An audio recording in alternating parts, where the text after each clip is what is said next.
The Real FM 103.6.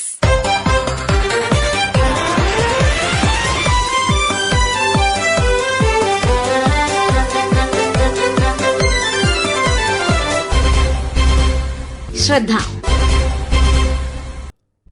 പച്ചപ്പരപ്പുകൾ അതിരിട്ട മലനിരകൾക്ക് നടുവിലൂടെ മലബാറിന്റെ യാത്രാ സ്വപ്നങ്ങൾക്ക് പുതിയൊരു തുരങ്ക വെളിച്ചം പകരുകയാണ് വയനാട് മലപ്പുറം ജില്ലകളെ ബന്ധിപ്പിക്കുന്ന നിർദ്ദിഷ്ട ചൂരൽമല പോത്തുകല്ല് തുരങ്കപാത. 100-ലധികം കിലോമീറ്ററുകളുടെ യാത്രാദൂരത്തെ വെറും 48 കിലോമീറ്ററാക്കി ചുരുക്കുന്ന ഈ ഹരിതപാത വികസനത്തിന്റെ പുതിയ ആകാശങ്ങൾ തുറക്കുമ്പോഴും പ്രകൃതിയുടെ നെഞ്ചിലൂടെയുള്ള ഒരു യാത്ര കൂടിയാണെന്നും ഓർക്കണം. പരിസ്ഥിതിയുടെ കാവലാളായും നാടിന്റെ പുരോഗതിയായും മാറേണ്ട ഈ വലിയ സ്വപ്ന പദ്ധതിയുടെ വിശദീകരണങ്ങളിലേക്കാണ് ഇന്നത്തെ ശ്രദ്ധ. വയനാട് കൽപ്പറ്റ നിയോജകമണ്ഡലം MLAയും സംസ്ഥാന കൃഷിവകുപ്പ് മന്ത്രിയുമായ ടി സിദ്ദീഖ്. ചൂരൽമല അരണമല മുതൽ നിലമ്പൂരിലേക്കുള്ള പാത ഇത് നേരത്തെ വളരെ സജീവമായി ചർച്ച ചെയ്യപ്പെടുകയും മന്ത്രിതലത്തിലുള്ള യോഗം നടക്കുകയും ആ സ്ഥലം ഉദ്യോഗസ്ഥന്മാരും മന്ത്രിമാരും ഒക്കെ വിസിറ്റ് ചെയ്യുകയും ഒക്കെ ചെയ്തിട്ടുള്ള ഒരു പ്രപ്പോസലാണിത്. പക്ഷെ വനം വകുപ്പിന്റെ വലിയ രീതിയിലുള്ള എതിർപ്പ് മുഖാന്തരം പദ്ധതിയുമായി മുന്നോട്ട് പോകാൻ സാധിച്ചില്ല. അതിലെടുത്തു പറയേണ്ട 2 നാമധേയങ്ങൾ, ഒന്ന് ബഹുമാന്യനായ ആര്യാടൻ മുഹമ്മദ് സാറും 2 ശ്രീ KK രാമേന്ദ്രൻ മാഷുമാണ്. KK രാമേന്ദ്രൻ മാഷ നിയോജകമണ്ഡലമായിരുന്നു കൽപ്പറ്റ, മന്ത്രിയായിരുന്നു.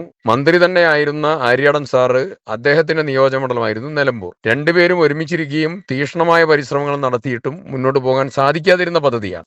പക്ഷെ ആ പദ്ധതിയെ നമുക്ക് അങ്ങനെ ഒഴിവാക്കി മുന്നോട്ട് പോകാൻ പറ്റില്ല. വയനാട് ജില്ലയെ സംബന്ധിച്ച് കണക്ടിവിറ്റി സീരിയസ് ആയ പ്രശ്നമാണ്.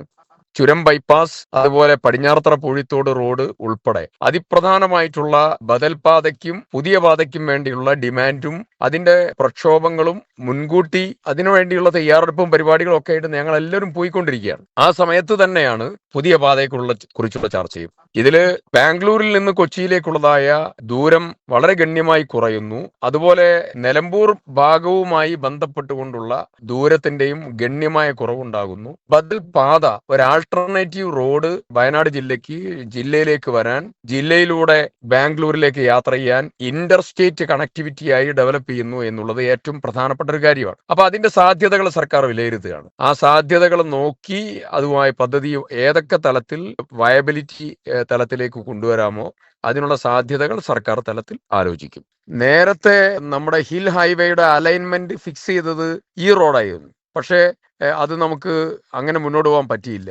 ആ പറ്റാത്തതിന്റെ കാരണമായി അലൈൻമെന്റ് മാറ്റുകയാണ് പിന്നെ ചെയ്തത്. അപ്പൊ ഇതുമായി ബന്ധപ്പെട്ടുകൊണ്ട് വല്ലാർപാടം കണ്ടെയ്നർ പദ്ധതിയും അതുപോലെ വിഴിഞ്ഞം പദ്ധതിയും ഈ 2 മേജർ ആയിട്ടുള്ള കാർഗോ ഷിപ്മെന്റ് മൂവ്മെന്റ് ആണ്. അപ്പോൾ ഇതുമായി ബന്ധപ്പെട്ടുകൊണ്ട് 70 കിലോമീറ്ററോളം വളരെ ഗണ്യമായ രീതിയിലുള്ള കുറവ് ബാംഗ്ലൂർ കണക്ടിവിറ്റിയായി വരുന്നു എന്നുള്ളത് വളരെ ആശ്വാസകരമായ ഒന്നാണ്. സാധ്യത നല്ല രീതിയിൽ ഉപയോഗപ്പെടുത്താവുന്ന ഒരു മേഖലയാണ്. ആ സാധ്യതയും വിലയിരുത്തപ്പെടും, പരിഗണിക്കപ്പെടും.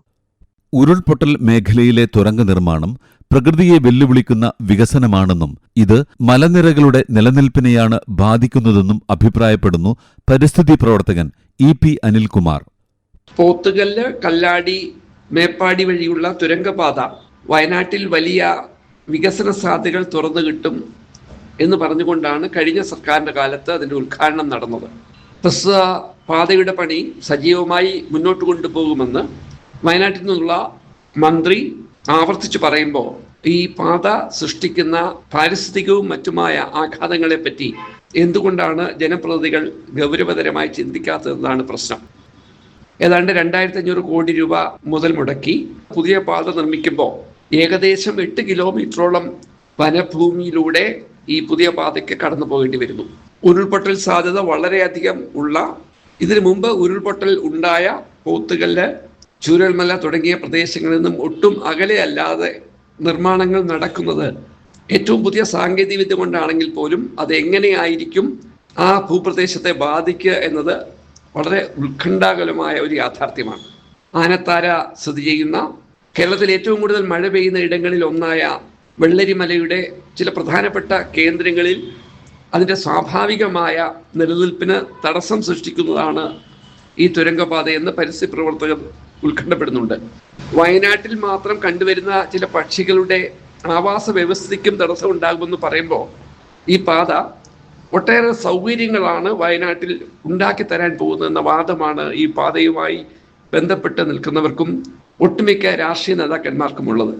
നിലവിലുള്ള വയനാടിൻ്റെ യാത്രാ പ്രശ്നം പരിഹരിക്കാനുള്ള മറ്റ് ബദലുകളെ പറ്റി അന്വേഷിക്കാതെ 2500 കോടിയോളം രൂപ സംസ്ഥാനത്ത് ഒട്ടേറെ വികസനം ആഗ്രഹിക്കുന്ന വയനാട്ടിലെ യാത്രയുടെ പ്രശ്നവുമായി ബന്ധപ്പെട്ട് ചെലവാക്കുന്നു എന്നതാണ് ഒരു പ്രധാനപ്പെട്ട പ്രശ്നം. സംസ്ഥാനത്ത് ഏറ്റവും കുറവ് വാഹനം രജിസ്റ്റർ ചെയ്തിട്ടുള്ള ഒരു ജില്ല, ജനസാന്ദ്രത കുറവുള്ള ഒരു ജില്ല, എന്നാൽ വാഹന കുരുക്കുകളുണ്ട്, വലിയ ബുദ്ധിമുട്ടുകൾ അനുഭവിക്കുന്നു.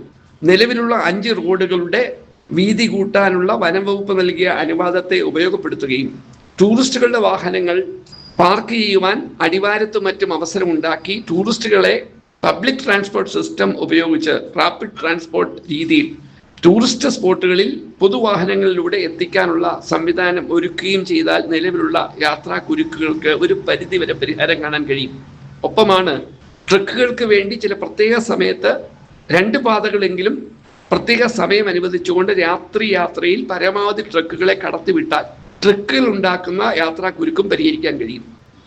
ചുരുക്കത്തിൽ ചിലവ് കുറഞ്ഞ രീതിയിൽ വലിയ നിർമ്മാണങ്ങളെ ഒഴിവാക്കിക്കൊണ്ട് നിലവിലുള്ള പാതയുടെ വീതി വർദ്ധിപ്പിക്കാനുള്ള അവസരങ്ങൾ പ്രയോജനപ്പെടുത്താതെ 2500 കോടിയോളം രൂപ ചെലവ് പ്രതീക്ഷിക്കുന്ന പദ്ധതി അത് തീരുമ്പോൾ എത്ര കോടിയിൽ എത്തുമെന്ന് നമുക്ക് അറിയാതെ ഇരിക്കുകയും ഏറ്റവും പരിസ്ഥിതി ലോലമായ ദുരന്തങ്ങൾ കൊണ്ട് വലിയ നഷ്ടങ്ങൾ സംഭവിച്ച ഒരു ജില്ലയിൽ രാജ്യത്തെ തന്നെ ഏറ്റവും വലിയ തുരങ്കപാതകളിൽ ഒന്ന് അവിടെ നിർമ്മിക്കുകയും ചെയ്യുമ്പോൾ അതുണ്ടാക്കുന്ന ഉത്കണ്ഠകളെ ചെറുതായി കാണാനാണ് കഴിഞ്ഞ സർക്കാരും നിലവിലുള്ള സർക്കാരും ശ്രമിക്കുന്നത്. ഇത് വയനാടിന് ഒരു അനുഗ്രഹമാകുമോ അതോ ദുരന്തമാകുമോ എന്നുള്ളതാണ് പരിസ്ഥിതി പ്രവർത്തകരെ സംബന്ധിച്ചിടത്തോളം അവർക്ക് മുന്നോട്ട് വെക്കാനുള്ള വലിയ ഉത്കണ്ഠ.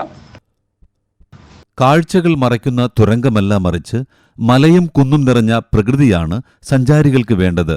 വയനാട് ചുരം സംരക്ഷണ സമിതി പ്രസിഡന്റ് എൻ ബാദുഷ ശ്രദ്ധയോട്. ഇപ്പം വിഭാവനം ചെയ്തുള്ളതായ തുരങ്കപാത ഒന്നാമത് പശ്ചിമഘട്ടത്തെ നെടുകെ പിളർക്കുന്നതാണ്.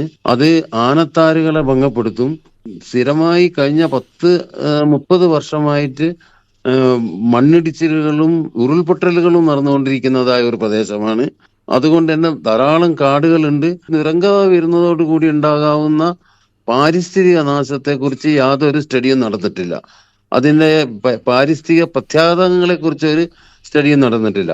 അതിൻ്റെ ഈ തുരങ്കപാത കൊണ്ടുണ്ടാകുന്ന പല ഗുണങ്ങളിൽ ഒന്ന് അവർ പറയുന്നത് നിലമ്പൂർ പോലുള്ളതായ പ്രദേശങ്ങളിലേക്കുള്ള യാത്രാമാർഗം വളരെ ചുരുക്കി കൊണ്ടുവരാൻ സാധിക്കുമെന്നല്ല. അതൊരു തെറ്റായ നിലപാടാണ്. ഇപ്പം താമരശ്ശേരി ചുരം വഴി നിലമ്പൂരിലേക്ക് എത്താനോ അല്ലെങ്കിൽ നാടുകാണി ചുരം വഴി നിലമ്പൂരിലേക്ക് എത്താനോ വലിയ പ്രയാസമൊന്നുമില്ല. ആ റോഡുകളിലെ ഗതാഗത തടസ്സം നീക്കിയാൽ മാത്രം മതി. അതുകൊണ്ട് തുരങ്കപാത വിഭാവനം ചെയ്യുന്നത് പോലെ, കൊട്ടിഘോഷിക്കുന്നത് പോലെ, പറയുന്നത് പോലെ വലിയ ഗുണം നാടിന്റെ വികസനത്തിനുണ്ടാവില്ല, ടൂറിസത്തിനുണ്ടാവില്ല. ടൂറിസ്റ്റുകൾ വരുന്നത് ഈ തുരങ്കത്തിനുള്ളിൽ കൂടി വന്ന് വലിയ സൗകര്യങ്ങളുള്ള റോഡിൽ കൂടി സഞ്ചരിക്കാൻ മാത്രമല്ല, വയനാടിന്റെ കാനന ഭംഗി, വയനാടിന്റെ പരിസ്ഥിതി, വയനാടിന്റെ അതീവ ദുർഘടമായിട്ടുള്ളതായ മലനിരകളിലുള്ളതായ വെള്ളച്ചാട്ടങ്ങൾ, അതേപോലുള്ളതായ വനഭംഗി, ഇതൊക്കെ ആസ്വദിക്കാൻ വേണ്ടിയാണ്. അതിന് പകരം ഈ വയനാടിനെ മുച്ചൂടും മുറിക്കുകയും തകർക്കുകയും നശിപ്പിക്കുകയും ചെയ്യുന്ന ഒരു തുരങ്കപാത ശരിയായ ഒരു വികസനമല്ല എന്നുള്ളതാണ് ഞങ്ങളുടെ അഭിപ്രായം. വികസനത്തിന്റെ വേഗതയും പ്രകൃതിയുടെ നിലനിൽപ്പും ഒരുപോലെ ചേർത്തുവെക്കേണ്ടതാണ്. ഈ തുരങ്കപാത യാഥാർത്ഥ്യമാകുമ്പോൾ അത് മലബാറിന്റെ യാത്രാ സൗകര്യത്തിനപ്പുറം സാമ്പത്തിക ടൂറിസം മേഖലയ്ക്ക് വലിയൊരു ഉണർവാകും. സമീപകാല ദുരന്തങ്ങളുടെ പശ്ചാത്തലത്തിൽ ജനങ്ങളുടെ സുരക്ഷയ്ക്ക് പ്രഥമ പരിഗണന നൽകുന്ന ശാസ്ത്രീയമായ പഠനങ്ങൾ ഈ പദ്ധതിക്ക് അനിവാര്യമാണ്. നാടിന്റെ പുരോഗതിക്കൊപ്പം പ്രകൃതിയുടെ സംരക്ഷണവും സുരക്ഷിതമായ നിർമ്മാണ രീതികളിലൂടെ ഈ സ്വപ്നപാതയൊരുങ്ങട്ടെയെന്ന് പ്രത്യാശിക്കാം. ഇന്നത്തെ ശ്രദ്ധ ഇതുവരെ തയ്യാറാക്കി അവതരിപ്പിച്ചത് റിയാസ് മുളിയങ്ങൽ. ആശയം നിർവഹണം ഫഹദ് റാസ. ശ്രദ്ധ.